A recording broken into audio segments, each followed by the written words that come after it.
Hi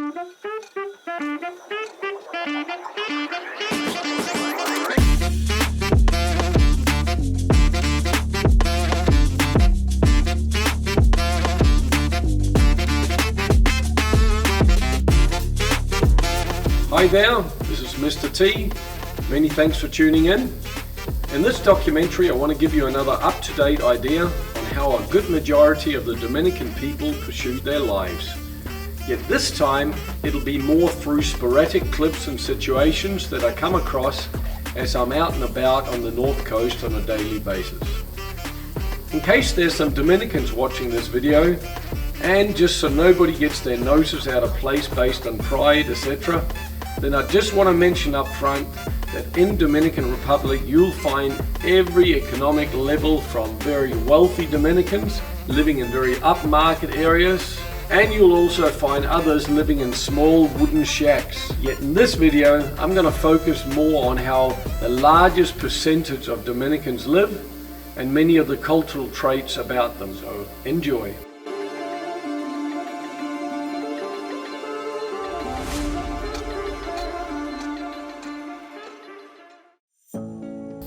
From what I've experienced about most Dominicans is that many of them live in neighborhoods that are quite congested. The property sizes are also quite small or stacked in most neighborhoods. Everyone seems to know everyone around them, and they are in general quite tolerant with loud voices, debating, and with their music. As DR is not a welfare society, then you'll see many small businesses everywhere, and everyone claims to be an expert on their product or services. Also, it's very typical as you drive through the various Dominican neighborhoods to see groups of family members or friends just hanging out either at the street side, on a patio, or a back lawn.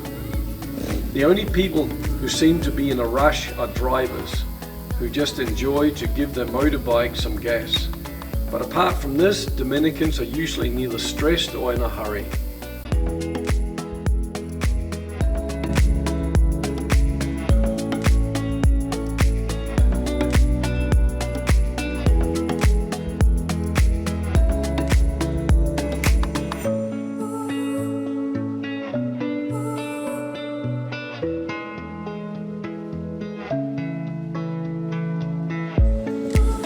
Inside Maranata, which is one of the suburbs of Sosua. This is a typical type environment that a lot of people live in, and then there's little side streets of these main streets, and people live in mainly concrete houses, and you see a lot of the houses have steel bars on it for security reasons, even the upstairs ones, and then a spider web of electrical wires there.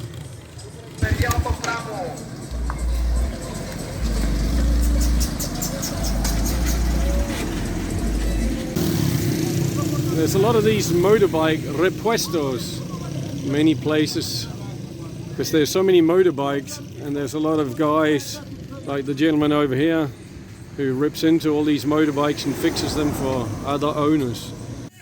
Banana man in action here. Rock and roll and bananas, the Dominican way. Come down and see Alberto. Okay, that's enough. It's getting a little bit queer now. Okay.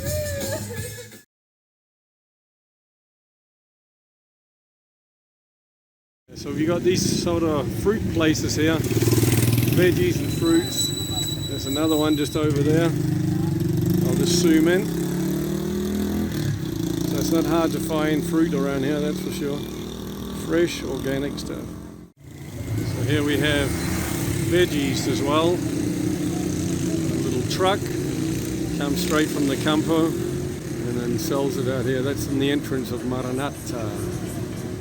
Where we as foreigners might call into a fancy fast food joint or a lunch cafe at lunchtime, a majority of Dominicans instead seem to buy snacks or meals from their fellow citizens, small to medium-sized food bikes, even wheelbarrows, from fruit pickup trucks or small lunch shops. And usually if you find a packed cafeteria around lunchtime, then they are most likely selling typical Dominican meals at affordable prices. Most Dominicans are not seen in the big or fancier supermarkets either, but instead seen to visit the local colmados, where they can buy nearly any size or quantity of something, whether that be sugar, rice or meat or something else. I'm with a typical Dominican food joint with Chela. Hola Chela. Hola. Y, ¿Cómo está? Bien, gracias, bien. Ella preparada, she prepared this sancocho. So you can see my hand in comparison, it's quite the portion there with rice. So this is a typical Dominican dish. And every Monday, she says, and that's here at Chela's Cafe, located at El Rocon. Nice spot where you can enjoy the beach right here. And it's just down from Costa Azul here, or La Ciénaga the other way. So try Bar Restaurante El Rocon with Chela.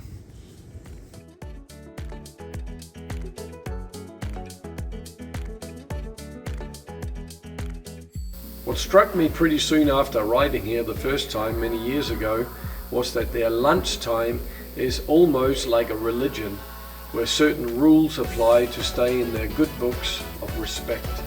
It's actually very hard to get a straight answer down here as to why Dominicans are so religious about their lunch time and their meals. But my guess would be that it's just generations of customs, maybe because of past poverty amongst many, which nowadays have simply just turned into habits, or maybe obtaining the security feeling of, yeehaw, I'm not going to go hungry today. I tried to get some answers out of some local Dominicans, so let's hear what they had to say.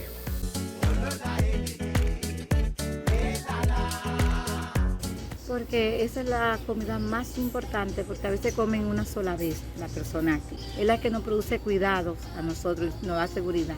No importa después de las 12 ni por la mañana, la comida más importante es la de las 12 del día. Come a las 12 o lo interrumpe, recibe malas energías, te desechan, porque es una hora muy importante para los dominicanos, la comida de las 12.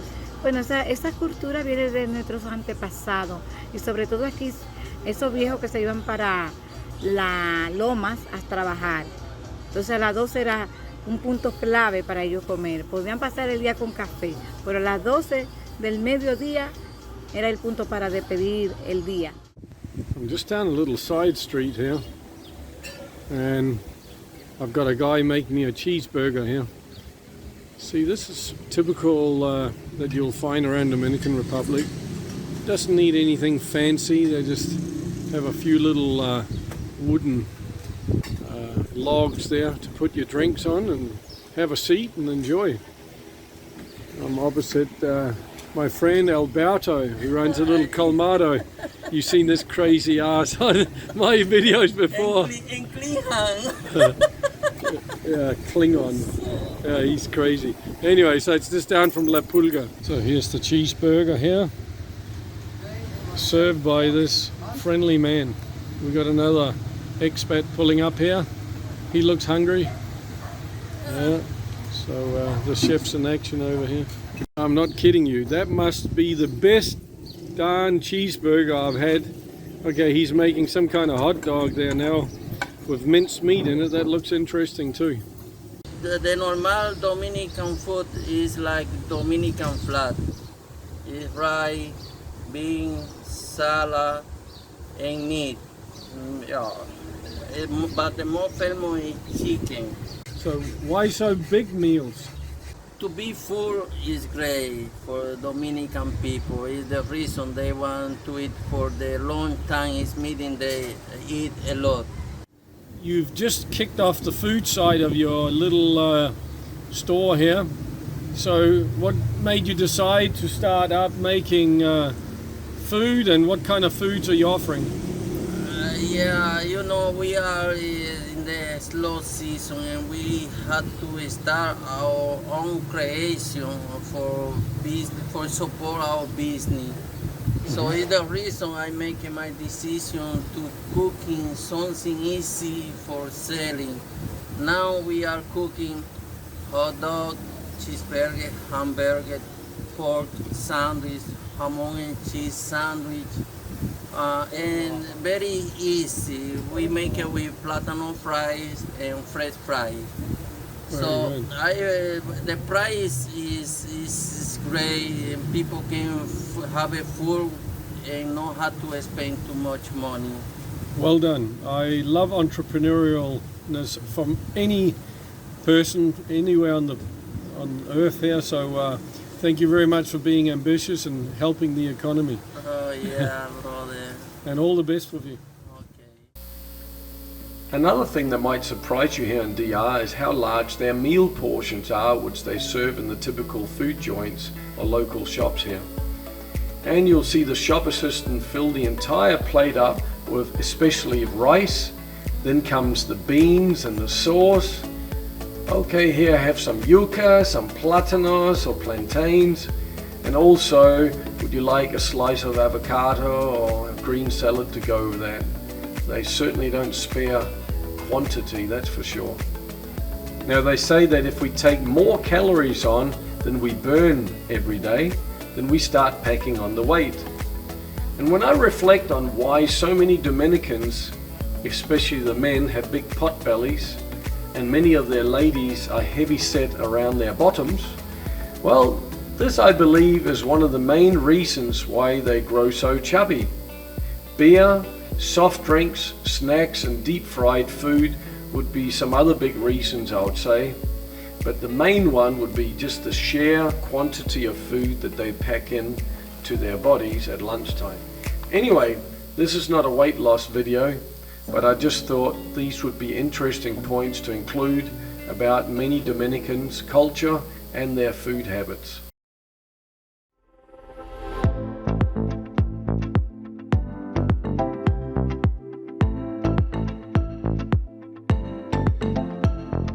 One thing that I quickly learned here in DR is that Dominicans definitely stick together.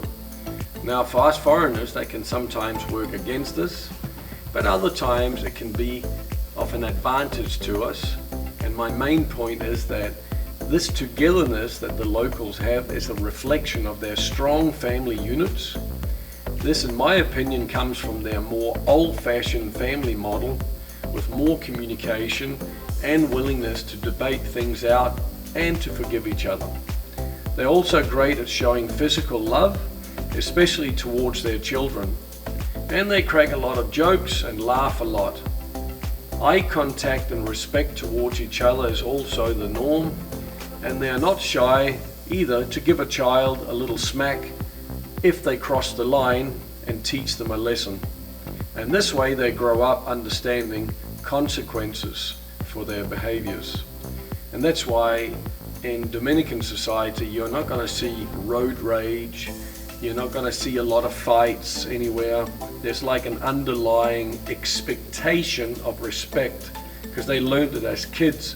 You don't cross the line or things kick into action. So 99.9% of the time things are very respectful and calm in Dominican Republic. But let's hear some of the opinions from some of the locals on this topic. Here we go. All right, folks, I'm down at Sosua Beach with Rafael. Thanks for jumping on camera, Rafael. Rafael is my name. Yeah, and I work here every day. Every day on the beach? Yeah, on the beach with the tourists.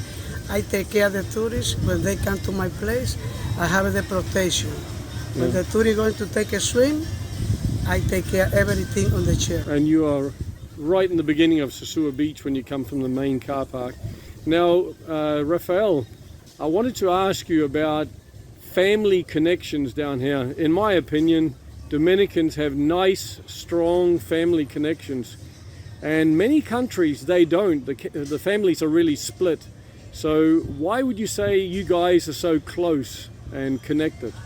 Because we need always for keep todo junto, all together. Yeah. Mm-hmm. I think that. Yeah. Do you think Dominicans in general are more forgiving people? I think so. You forgive each other more? Yes. Yeah. I know many families in other countries that I've been to, if they have an issue, They just go, well, jump in a lake, get stuffed, and then they don't want to talk to that person ever again. Where you guys seem to get in, you debate, you argue, but then you have a cerveza together at the end of the day and you laugh. You think Dominicans are better communicators between family members, more forgiving, more loving? I think there's any place they have a good communication, but in the another place they don't talk with the family. For example, I say for myself, I have 2 daughters and 1 son. Always, now they are very big. Always I have a communication with my family. Yeah. Oh, you have a problem. They let to know to me. When they have a problem, I have a problem. That's beautiful. But I also think there's another aspect to all of this. I see sometimes when a child is misbehaving, mama gets the sandal off and give him a slap in the bum. And then they learn respect. And there's a lot of respect in your culture. See, in many countries they've made it illegal to even put a finger on your child or slap them or put them in their place. Where you grow up, if you mess up, you get a slap. And then you learn to be respectful of the people who are guiding you, and your father, mother, your grandparents. You learn to respect. And that keeps the family together, actually. Listen something. Never, I don't see my grandfather, my grandmother, but always, every day, I learning the respect with my old mother. I have my mother. Yeah. She says sometimes, always respect the people in the streets. When you see any people, don't say something bad. Never. Always keep the respect. Yeah. If you keep the respect for the other people, they keep the respect for you. Ping pong. Yeah. My name is Rafael, and the second name is Baron. Okay, thank you very much. Anyway for you, always I have a time for you. Gracias. Okay. Okay, buenas tardes.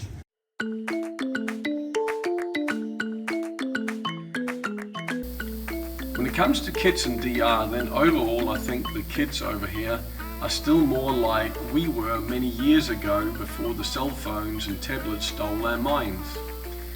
Especially the country or beach town kids.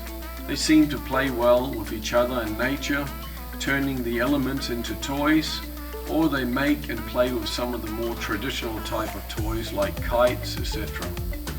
And they play fight on land or in the waves at the beaches. And this of course helps them develop into more sane and street smart people who know boundaries and communication skills with others.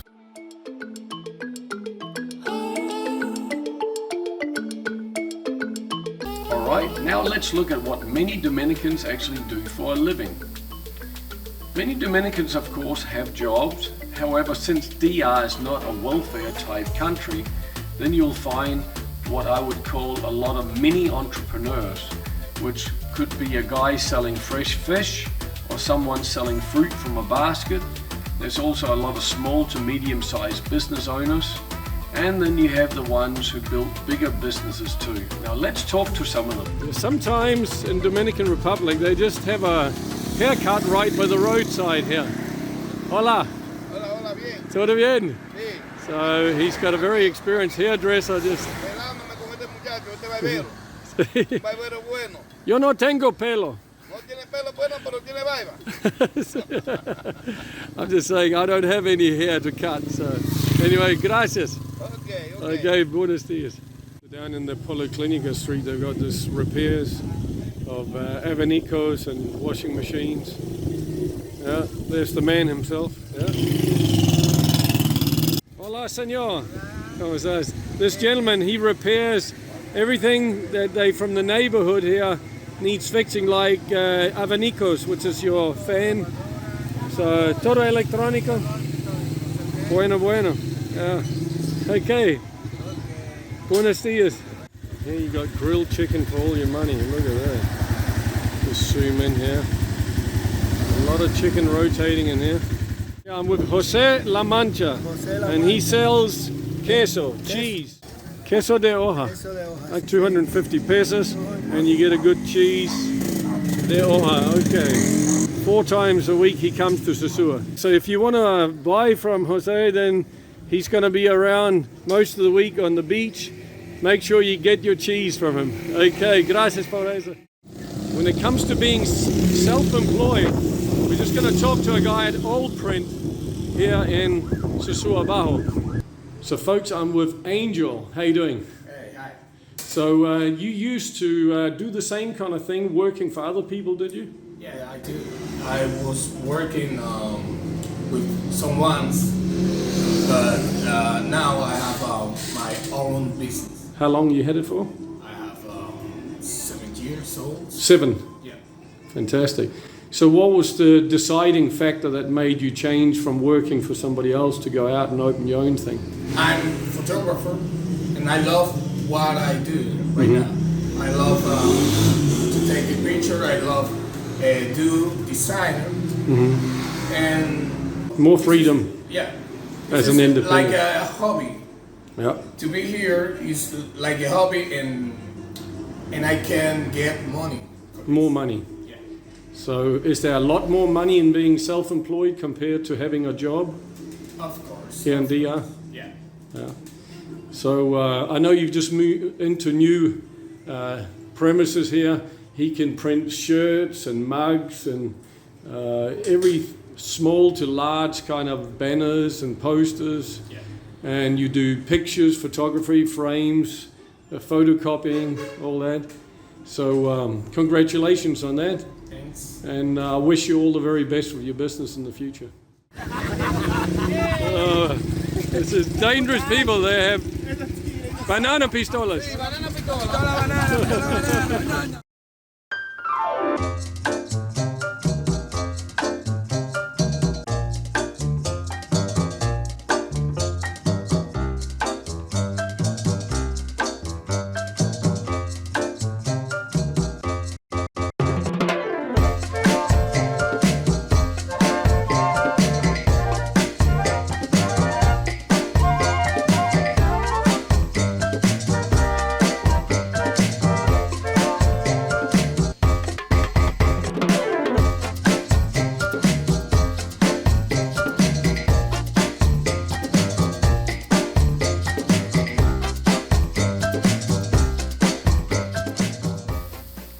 One of the eye-openers here in DR for first-time travellers is the way the traffic operates and the transportation system here. At first it can seem quite chaotic, but then over time you start figuring out that Dominicans know government rules and then they also have their own rules. In short, it would be a big mistake to assume the following. 1. That the locals will stop at a red light. 2. That they will stick to their lane. 3. That they won't cut a corner. 4. That they won't zigzag their way through the traffic.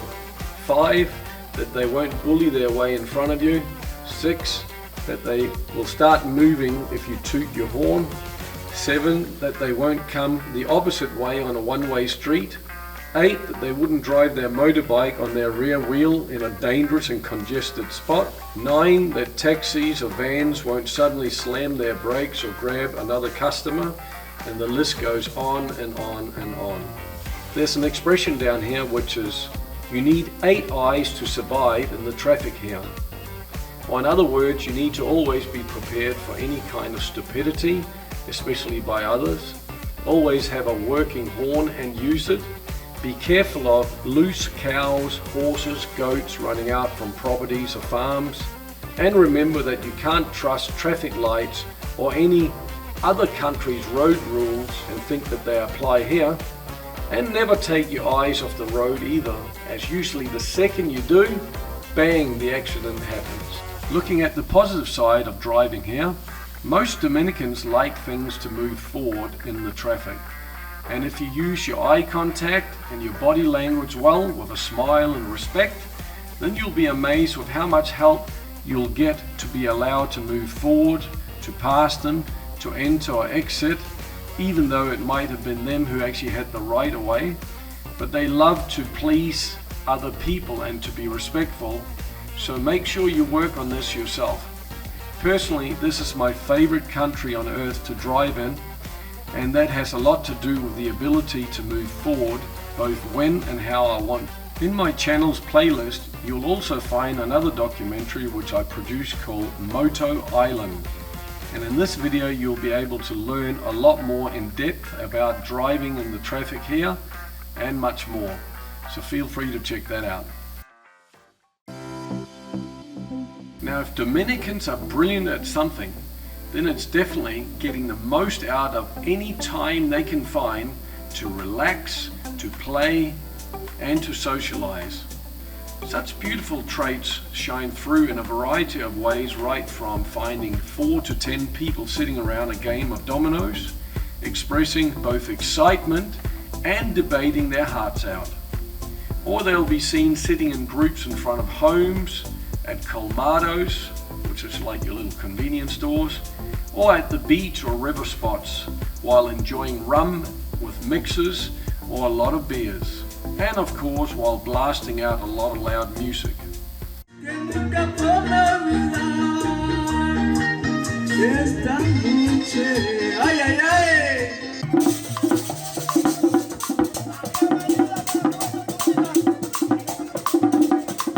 Okay, we wash ourselves in milk here. Quiero ser americano. Americano. Americano. I love you, America.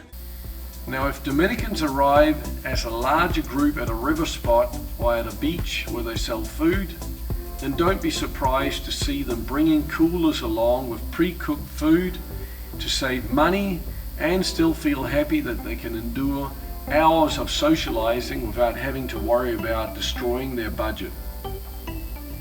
As Dominicans in general are very family oriented, then they also prioritize getting together, especially during weekends where they cook up a lot of food and catch up on all gossip and to support each other with various life challenges. The type of closeness experienced here amongst families hasn't been seen in most westernized societies for decades, so absolutely something that should be commended.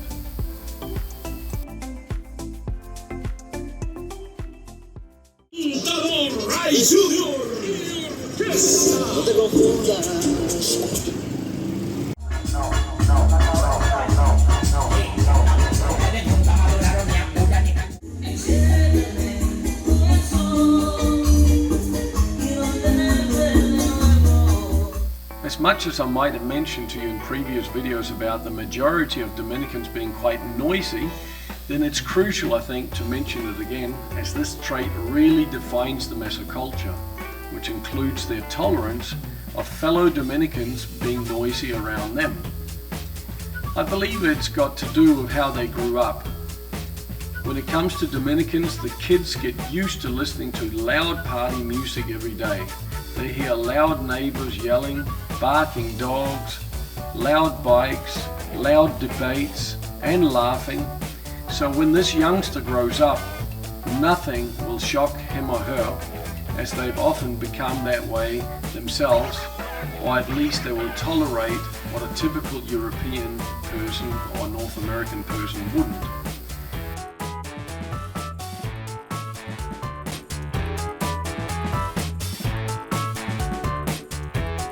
As an example, if a Dominican goes to a medical clinic and the receptionist says, "Please join the queue over there and Dr. Hernandez will be with you soon as possible," then don't be surprised that the Dominicans will patiently wait up to several hours to be seen.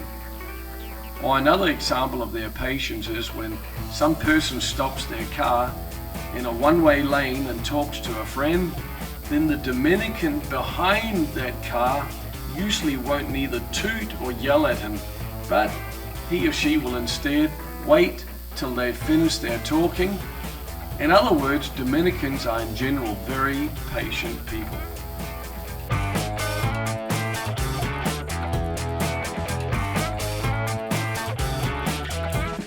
Many Dominicans are quite independent and sovereign people, and they don't like to be told what they can or can't be allowed to do. And by this stance, they often decide to drive where it says no access. They'll slither down a one-way street on their bike. They find ways to do what they want rather than what the authorities try to push them to do, like not wearing helmets because it's really darn hot.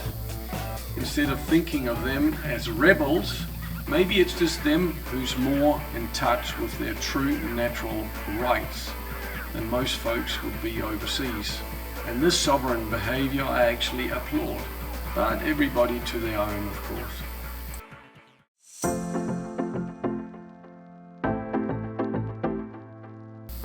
Whether it's for money or out of genuine kindness, one thing you can count on over here is that Dominicans are ready to help if you've got a problem. They will help you in the traffic, example to stop and ask if you need to be pushed to the nearest gasoline station if you run out of gas, or if your chain came off your bike, they'll help you put it on again, and so on.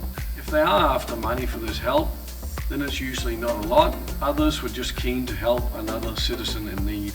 So always be respectful, irregardless of whether you choose to accept such help or not. I've said to folks before, listen, you can help me if you like, but I've only got 100 pesos that I can give you for it. Is that okay? And if they start saying, oh no, I'd want more than that, then they're saying, then I'm good, So, pero gracias. But thank you. And then let them move on and resolve the problem yourself. And if they accept it, okay, then you're a good helper there.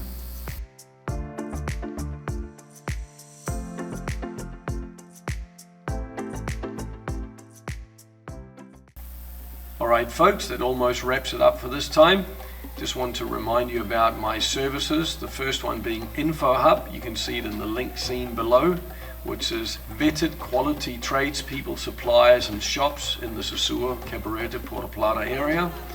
And a lot of information about the entire island, right from restaurants to transportation, etc. The second service is introduction tours for 3 hours, which I do either in Sosua or Cabarete or split or both. And the third service is relocation consultancy, which should be a must for anybody contemplating or definitely moving down to Dominican Republic. An ounce of prevention is better than a pound of cure, so I'm going to answer a lot of questions if you make a list and you throw them at me during a video session, and that way afterwards you'll be a lot more confident to make fully informed decisions as to what you want to do and how you want to go about it. Don't try to guess. Send me an email to info@educatedtraveler.info and I'll be happy to send you my price plan. Again, thanks for watching and see you next time. Happy travels. Bye-bye.